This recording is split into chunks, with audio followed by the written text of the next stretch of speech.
queremos a Cabillo y a Gaby volando un Cessna.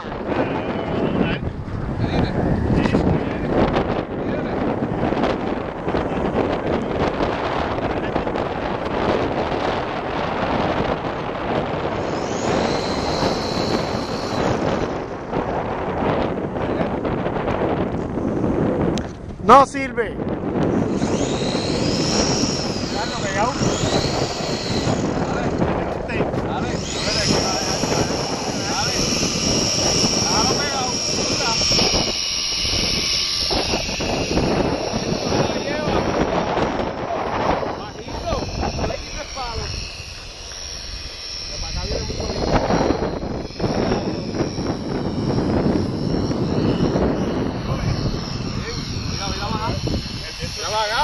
Acá, que ahí están los carros.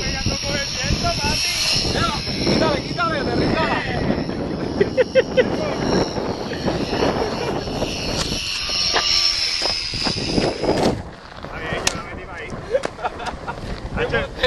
Yo la metí ahí. No tiene power. Ese botoncito es que no tiene power.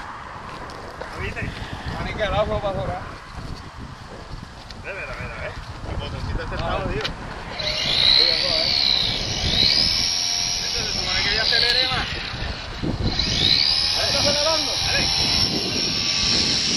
¡Para! Pero no está duro.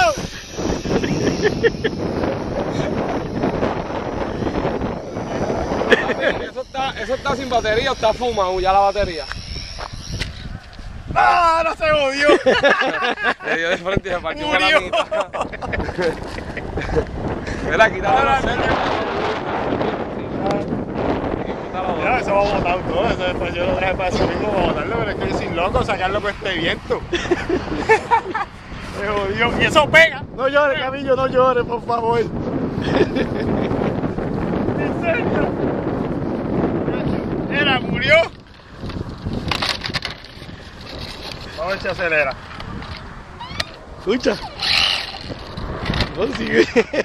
¡Cabiga!